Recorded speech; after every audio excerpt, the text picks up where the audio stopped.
drive, ma'am. Marami po diyang maganda. Ito ang hamong hinarap ng ultimate female survivor ng Starstruck Season 2 na si Raisa Senon. Habang naghahanda si Raisa, umesto na rin ang mga kasabwat namin. Ang hamon kay Raisa, makabili ng kumpletong damit sa isang tiyangge sa halagang 1,000 piso. Hindi alam ni Raisa ang sasakyan ng taxi driver ang mismong mambibiktima sa kanya.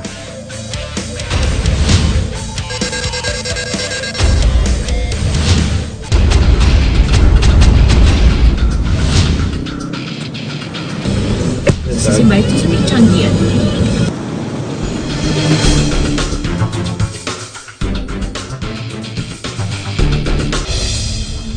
Pagdating sa tiyangge, napansin ni Raisa na hindi nag-metro ang driver.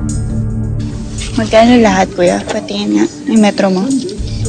Driver ba mo? Ay, anong gagawin natin? Paano kung malalaman metro ko? Hulaan nyo na lang kung magkano yung metro ko. After nyo ko iikot, kayo bahala kung magkano. Binigay ni Raisa ang 500 piso. Matapos makuha ang pera, hindi na sinuklian ng driver si Raisa. Ano po ito, ma'am? Anong okay na yan? Hindi pa pwede.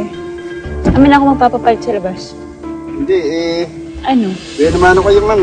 Wala ko pakialam kung buwan naman. Bakit 500? Inikot mo akong ganon? Amin na yan. Ano, sige. Yung camera ko, pwede kitang i-post. Parang anytime, mananapak na siya eh. Parang ganun yung feel ko. So, ang ginawa ko, sabi ko, sige, inano ko sa kanya mismo sa harap ng mukha niya. Sige naman, bumaba ka naman. Ayun, bigay mo muna sa akin pera ko. Ang driver pilit pinababa ng taxi si Raisa. Pero si Raisa nagmatigas. Ayaw bumba? Bumba ka sabi, bumba ka na. Kaya naman si Raisa gumawa na rin ng eksena. Kuya! Pulis! Alika, alika. Alika po dito. Nilabas siya ang kalahati ng katawan sa bintana ng taxi at tumawag ng pulis. Bakit po? Mama na pila. Anong buksan? Sige na. Ayaw niyo bigay pera ko eh. Ay, sukli. Ay, anong gagawin? Amin na, papabarya ko nga. Amin na, babaryahan ko. Amin na. Oo, sige. Pagbaba ni Raisa, pinapalitan niya ang hawak na 500 piso. Ate, may barya ka sa 500? Para matapos. Habang nagpapalit si Raisa, dito na sinabi na aming kasabwat na pulis na palabas lamang ang lahat. Pasensya na po, palabas lang po natin ito, ma'am. Palabas lang po, ma'am, natin ito. Ikaw kasi yung ka-traffic eh. Muntik ko na nga siya masapak eh. Hindi, joke lang. Hindi. Sa akin ng tao. Oo, talaga. Ang kapuso teen heartthrob na si J. Arcilia, hinarap ang kasabwat naming magdanakaw.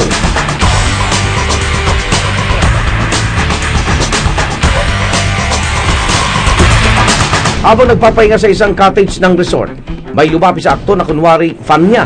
Kayo po ba yung nasa Starstruck?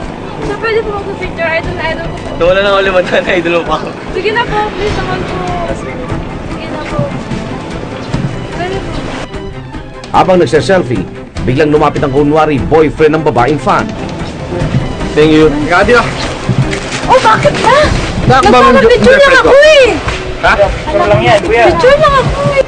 Totoo ba to? Sama-sama dun. Nagpa-picture lang yung girlfriend mo. Bakit dinakbay mo? Sinabi niya ba? Lumapit lang siya eh.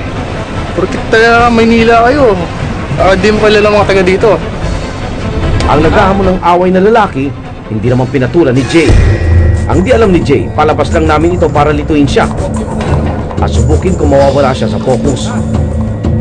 Habang nagkakaroon ng tensyon, ang snatcher unti-unti nang pumaporma. Nang makakuha ng tiyempo, bigla niyang hinaplot ang bag ni Jay na nakapatong sa mesa. Umaripas din ang takbo si Jay para habulin ang kawatan.